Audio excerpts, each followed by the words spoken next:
I'm trying to hold it from the side so it's not like a Boda commercial. Oh. I mean... Boda? I don't even know her.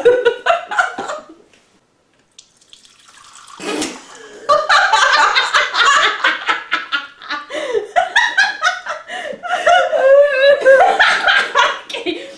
I'm sorry.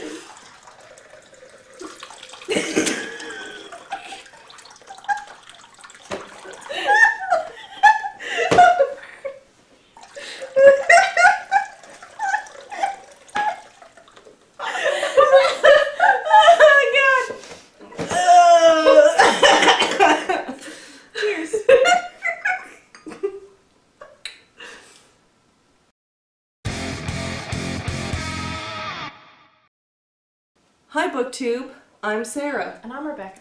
And today is October 1st. Today we're talking about our TBRs for the month of October, the spookiest of all months. Woo! I'm focusing on spooky reads. I'm absolutely focusing on spooky reads. I'm not going to read my whole pile here. Why not? Because It's only 6 books. One of them I'm going to have people vote on between two. Oh, look at you! Yes, and the first book I'm going to talk about, I'm already halfway through, and it's because I'm buddy reading it with my friend, and it's just kind of like coming, like I should have finished it last month. Oh, kind of thing. So it's like a rollover. Yeah, I done fucked up. September rollover. Yeah. Okay. But right. I'm trying not to read too many because I actually want to do a couple of readathons at the end of the month. Oh, I'm not going to do any readathons. No, you're like, nope, no readathons for me. No. Yeah, but this is like, I don't know, I fucked up my September TBR a lot. I have to sneeze. Yeah, I fucked up my September TBR hard. I read like one of those books. But October's like... September was BookNet Fest month. It was BookNet Fest month. And that was like building up to that, going there, and then like basking in the afterglow. It was just like, it didn't matter what you read. I also got like hung up on like a mediocre book. Do you ever get like stuck reading like a 3-star read that you don't want to drop, but like it's not hooking you either? Yeah. Yeah, so that's rough. I have a vlog for that one. That'll be up later. Mm-hmm. So that kind of happened. But October's like the month I look forward to. Like I have books that I bought months and months ago that I was like, I'm gonna read this in October. That's an October. That's an October book. Yeah. So I usually read something kind of autumny. I'm doing a little horror this year, and I don't usually read horror, but I'm going horror this October because one thing that I do in October is try and read towards my NaNoWriMo project, which I'm sure we'll talk about more as October progresses and into November. I am trying to do something a little horror-y. Horror-y? Hoary. I mean, who knows? You never know. But I'm doing something a little spooky, a little scary. Probably affect the movies I watch too. Yeah. I love watching. We were talking about this earlier. We both love watching movies that feel like that get us to the vibe of our nano projects. Yes. Leading up to and during NaNoWriMo. Yeah. I also just like, in general, like watching spooky and horror movies during October, and I'll probably live tweet some of them, the particularly bad ones, so keep an eye on that. Yeah. I'll be drunk. I'm trying to watch good ones. I do both. I like to do both. The first book I gotta finish in October is Pachinko by Min Jin Lee. This is a multi-generational story about a Korean woman who gets pregnant and then moves to Japan, and it spans many, many years. It's a real bummer. I don't know why it sounds so sounds really happy. I started reading it at the beginning of September because I'm reading it with my friend Deb, and we buddy read like every month or two because sometimes it takes us a little bit longer to get through a book. And I started reading it, and she was like, yeah, I'm kind of busy. I'm probably not going to get to it for a while. And I was like, all right, no rush. I'll just take my time. And then I saw she updated Goodreads. She started reading it. Fuck it, she finished it in 2 days. This book is huge. I was like, Deb, what the shit?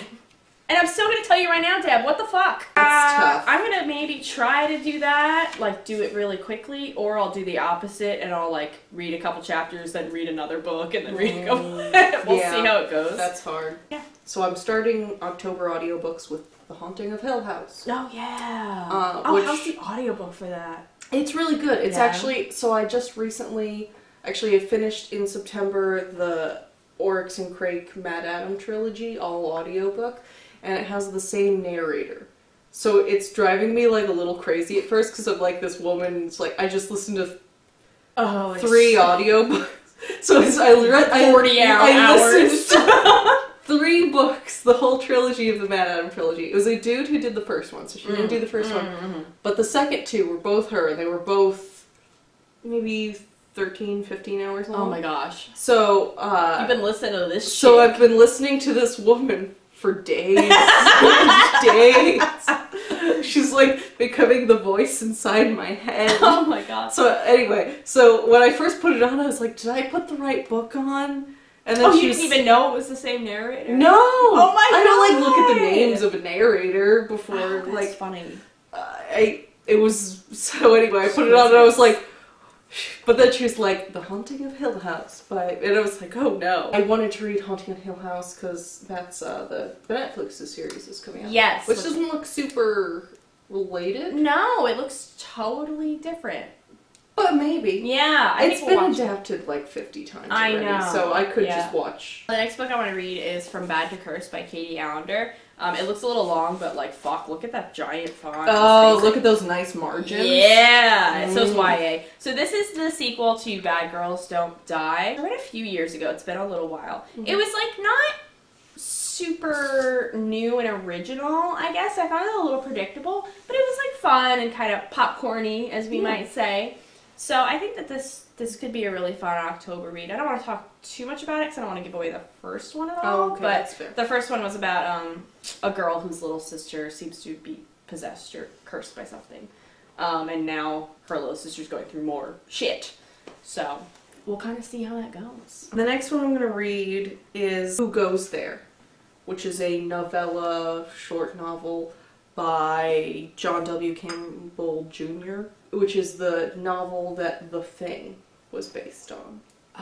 Shit. Carpenter, what's his name? John Carpenter. Well, it was a movie in like the 50s first? Yeah. And then John Carpenter. It was like a book, and then it was a movie, and then it was like another movie. And then it was an actually good movie. Yeah. So the best movie is the John Carpenter one. The next book I want to read is The Bone Witch by Rin Chupeco.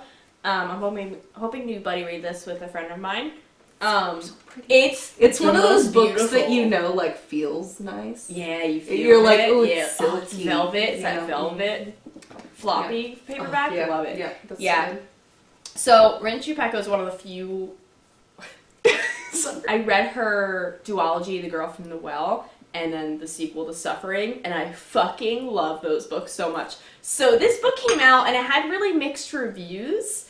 And I was a little unsure about it, but then The Girl from the Well and the sequel also had mixed reviews, and I, like, am obsessed with that duology. And I understand why people aren't, but it was just like, are you ever, like, you know how you kind of think about what you want to happen as you read a book? Yeah. Like, she hit all the things that I wanted to happen. And, like, that never happens, really. Well, I don't always expect it, because sometimes I'm like, I want this to happen, but I know that it, like, shouldn't. Yeah. Sometimes you're like... But that's what happened. But then it did. Okay. Yeah. All right. Particularly with the sequel. And I don't want to, like, talk about it or give it away, but it was, like, dark in a way that I really enjoyed. Anyway, I just love that duology, and I'm excited to read this series. It doesn't need to get rave reviews for it to be, like, on your wavelength. Exactly. Exactly. It's hard for me to remember that sometimes, because I've definitely read books that had, like, well over 4 stars on Goodreads, and I fucking detested them. So this is about a girl who's a witch, and I believe she brings her brother back from the dead. I don't know, like, all that much. I just remember the first line of the book is, "Let me be clear, I never intended to raise my brother from his grave, though he may claim otherwise." And that's a really good opening. So I'm excited for this. Just peeing my pants.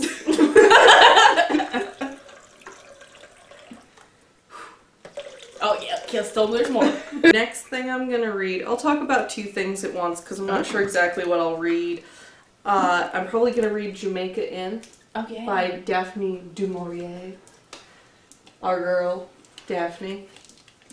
And then I might read Not After Midnight, which is... Before noon. Not After Midnight is a collection of short stories / novellas, including, I believe, one that the movie The Birds by Alfred Hitchcock was based on. Jamaica Inn is also a movie by Alfred Hitchcock based on. He just loved Daphne du Maurier. He really did. And I mean, can you blame him? So I just want to read some more Daphne, because she's so, like, she's all about the mood. Yes. The, like, spooky mood. Really atmospheric. Yeah, she's very atmospheric. She's very just, like, everything is, like, tense and still and spooky. Yeah. So, like, I just want to be in that place with her. That cover is truly something. It's real weird. What is it, like a creepy pot? It's like a Grecian urn. And he's like, Ooh. Like, is there a story? I don't know. Spooky urn story? I hope there isn't. I hope there's absolutely nothing related to that goddamn cover at all. So the next book I want to read is one that I randomly found at a thrift store that I'd never heard of ever before. I love the cover. And it's called Frozen Charlotte by Alex Bell. Yeah, the cover's It sounds cool. like a British dessert. You know? They always I'll like take a Frozen Charlotte. They always give everything like a name. Like a cake and everything has like a lady's name. Yeah, that's probably really. It's like sherbet. This is like another popcorn read, kind of short, just quick. These are the kind of books I really love for October and Halloween time. From what I can gather, this sounds like it's about a girl who used to live on like this island, and her best friend recently died, so she goes back to the island for the first time in a while. And there's weird secrets, and I love that kind of... Weird secrets? Yeah, she's, like, not allowed to talk about her friend and all of these other things. And it's kind of like mystery and whatnot. Oh, Charlotte is cold, it says. C-H-A. Why is it written like that? It's like, I bet it'll be spelled somewhere, like in the mirror or something. I love, like, really just, like, generic horror stuff. I love it! I totally get that. Sometimes you just want, like, the comfy, like, oh, it's a ghost. Oh boy. Like, that's all I want. They're gonna close the medicine cabinet, and there's gonna be a ghost there! I love it! I'm gonna talk about two more. Do you have two more to talk about? Are you reading Frankenstein? No, these are gonna be... We'll see. We'll see. Oh, if you don't read Frankenstein, we'll see. Next up, I'm hoping to read A Woman in the Dunes by Kobo Abe. And this is from, like, the early 60s. It's sort of a horror, existential, psychological thing. From what I recall, the concept is a man who's, like, I don't remember if, like, his mode of transportation breaks down or something, but he ends up in this weird small desert town where, in order to survive, I guess, the people of the town have to dig sand out of where they live. And, like, otherwise the sand will just keep pouring down in on them. So everyone's work every day is this sort of Sisyphean kind of concept of just, we constantly just dig sand out so that we can just stay here. And I don't know much more about that other than, like, this man getting stranded here has to take up this task as well and ends up meeting someone there. I know very little about it other than that, but it's been recommended, so I just want to sort of see what that's about. It sounds super interesting. Super weird and I interesting. love, like, that kind of fish out of water in, like, a weird town. Yeah, and, like, something bizarre. Love it. My last read, I'm gonna go between two. I mean, I know where I haven't seen the other book, but I already know where my vote lies. Because I know I can't read both of them in this 1 month. So it's either gonna be Frankenstein by Mary Shelley or Dracula.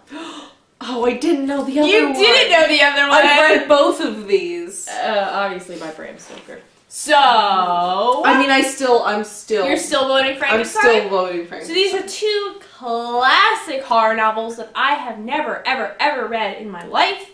And I would like to.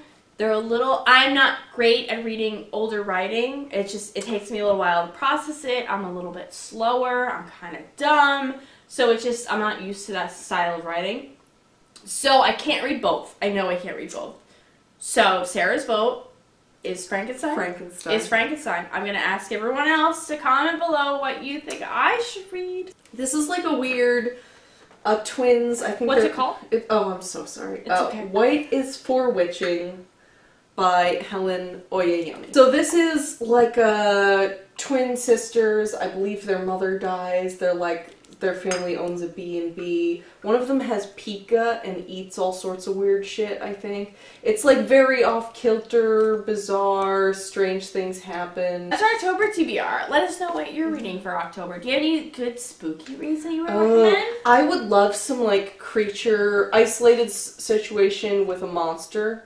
Yes, Like, so Sarah wants like think of The Thing, yes. Alien, Monster books. Isolated situation with a monster, kind of creature, horror. I like horror comedy, so if you could recommend I some don't horror want comedy. that, but that's October in a big, long nutshell.